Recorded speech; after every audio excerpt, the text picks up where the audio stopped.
heart and hope to die. Welcome to my dark side.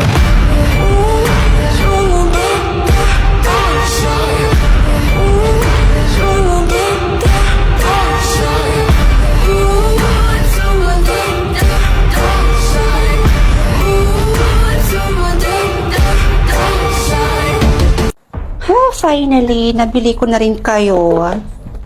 Uy, basta ano nga ulit pangalan ng boyfriend mo? And why? Bakit mo naman naitanong? Napaka-green flag kasi ng boyfriend mo na yan. Tingnan mo nga yun, no? Ini-spoil ka niya sa mga bagay na gusto mo. Tsaka kung ituring ka, para kang prinsesa. Tinatrato ka ng tama. O diba? Napaka-green flag talaga. Hay nako, Bes. Sinabi mo pa. Nga pala, Bes. Bakit kayo lumipat dito sa Laguna? Ano lang, gusto lang namin sa lugar na walang nakakakilala sa amin.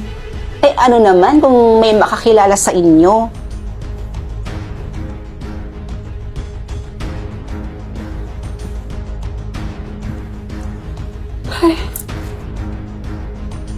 Ay, taray.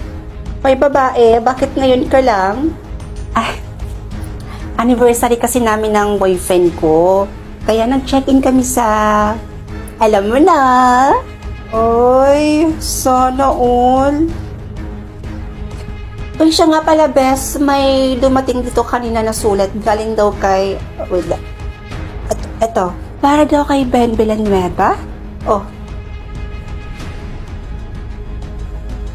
Sino yan? Kapatid mo ba? Oo. Oh, para daw sa kanya yan. Babe naman yung kamay mo. Masakit. Huwag mo masyadong ipasok. Hay nako, sobrang traffic talaga. Pasensya ka na, besa. Ngayon lang ako Ay, sorry. Bes, nandito ka na pala. Nandito pala yung jowa mo. Sinamahan niya lang ako kasi mag-isa ko lang kanina. Babe, si Karen, siya yung kasama ko dito sa boarding house at best friend ko.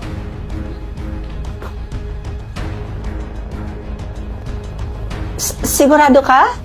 Hindi ka na dito kakain? May dala akong ulam. Uy, babe, ano ka ba naman? Aba, mga burikat. Nakakahiya kay Karen. Uy, alam nyo, totoo pala yung sinasabi nila, no? Kapag palagi mo nakakasama yung jowa mo, nagiging magkamukha na kayo. Tingnan nyo kayong dalawa, magkamukha kayo.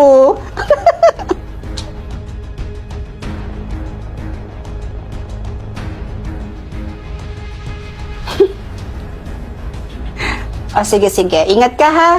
Bye! Hatid ko muna sa labas yung boyfriend ko, Bes, ha? Sige. Ay. Yung ID mo naiwan.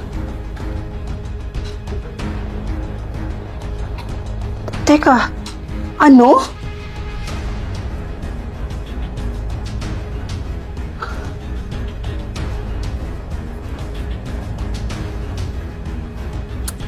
Bes, kamusta naman yung pasok mo?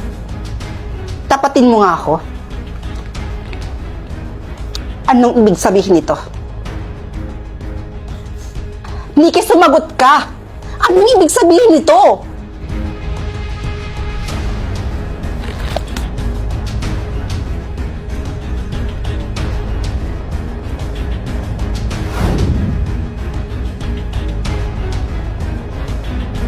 Alam nyo ba, ilang months na akong gumagamit ng Asian Premium Glutathione Plus. Naaaliw talaga ako dun sa mga bagong user ng Asian Premium Glutathione Plus. Pasabog naman yung mga reviews nila. Puro positive lahat. Here's yung lakas daw maka-glowing ng skin, makaputi, tsaka maka-fresh. O nyo. Pero, kidding aside, totoo naman talaga yun. Tingnan nyo naman yung result. eh. And mga mima ko, kapag nag-detect talaga ako nito, ang sarap din talaga ng tulog ko. Isa pa, marami din siyang benefits, lalo na sa hair natin, sa skin, at lalong-lalo na sa ating nails. So sa mga gusto rin mag-take nito, click Yellow Basket and order now. Kung usapang coffee lang naman, ilalaban ko ang aking paboritong coffee, which is ang Good Drip Coffee. Bakit? Ay nako mga mima ko, sa mga ingredients at sa mga benefits pa lang nitong coffee na to, nako, mapapanganga ka na talaga. Dahil mayroon itong powered by glutathione, like collagen, hyaluronic acid, and more to achieve glowing skin, mima. Oo, tama kayo nang narinig. And huy, alam nyo ba, may secret ako. Yung CEO nitong coffee na to, na bagong paborito ko, crush ko siya. Matagal ko na siyang crush. Pakinyo. Wow! Si David Licauco ang may-ari or CEO nitong Good Drip Coffee na favorite ko ngayon, ate. At ito pa mga mima ko, this coming December 15, 2024, 7 p.m. is ilalunch ni David or ilalunch po nila itong Good Drip Coffee na to. Kaya ngayon pa lang, pumunta na kayo sa account ni David Licauco dito sa TikTok at mag-register po tayo doon. Dahil once na nilunch na po nila ito, this December 15, makakakuha ka talaga ng mga pa-freebies at mga discount. Kaya ano pang hinihintay mo? Mag-register ka na doon sa account ni David para kapag nag-live na siya, naku, maraming freebies talagang matatanggap ang babae na yan. Go na!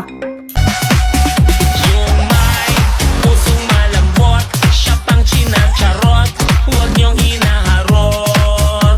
Yung may pusong malambot, pag tumigas ang bot, ikaw na ay lagwot.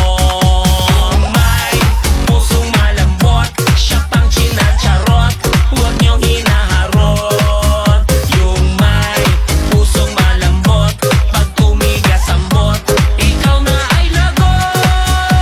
Sa una pasakay ka, Hello po. Ma'am, hindi po ba bag niyo po ito? Naiwan niyo po kasi sa bus kanina. Oo, yan pala yung naiwan ko kanina. Sabi ko na nga, be. Halika muna dito, pumasok ka muna.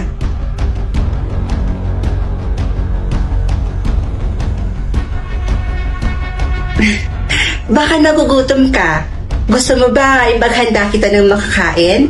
May mga niluto pa ako dyan, kakaluto ko lang.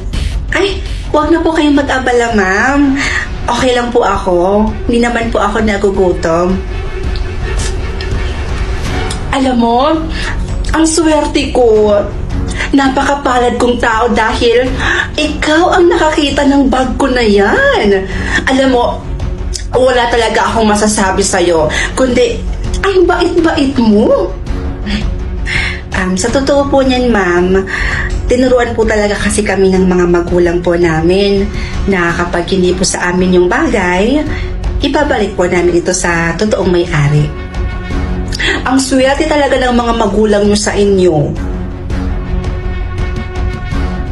Ako naman, yung mga anak ko, nasa abroad na sila lahat. Kaya madalas, nalulungkot ako dito. Huwag po kayo mag-aalala, ma'am. Kapag hindi po ako busy, bibisita po ako dito sa inyo. Malapit naman po yung bahay namin dito eh. Talaga ba? Last week, nawala si Agatha. Tapos kahapon si Joyce. Hindi ka ba nagtataka, Karen, kung bakit isa-isa tayong nawawala? Simula nung makilala mo yung Lucy na yan, yung bago mong best friend, siguro na-obsess na talaga sa'yo yung babaeng yan. Ayaw na siguro may ibang umaligid sa'yo, kaya isa-isa na tayong tinutsugi. Sana ma-realize mo yun, Karen. Oy, bes ha, sumusobra ka na. Pagbibintang na yung ginagawa mo. Nananahimik naman si Ma'am Lucy. Isa pa, ang bait kaya ng taong yun. Kaya hindi niya talaga deserve tong pagbibintang na to. Oh, dito na pala. Bes, ibaba mo na ako dyan. Karen? Kanina pa kita hinihintay. Alam mo, ipinagluto kita ng paborito mong ulam. Kapag ako na ang nawala, yun na yung sign na totoo lahat ng sinasabi ko sa'yo. Alis na ako.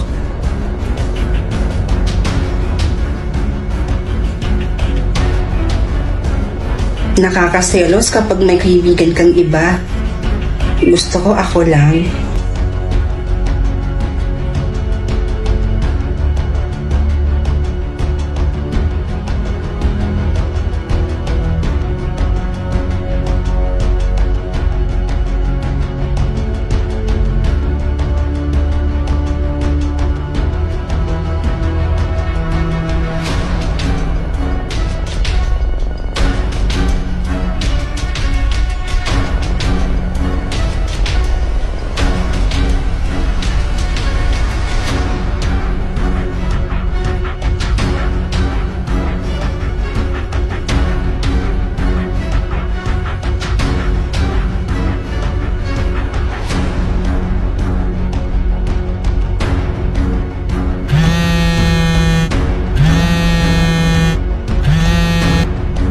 Hello po, tita? Si Pia ho? Actually, tita, kanina ko pa po siya gustong tawagan. Kaya lang, wala pong sumasagot sa cellphone niya. Ang akala ko ho, nandyan lang po siya sa inyo, busy. Magkasama nga po kami ni Pia, pero nung isang araw pa po, nung nagpahatid po ako sa kanya.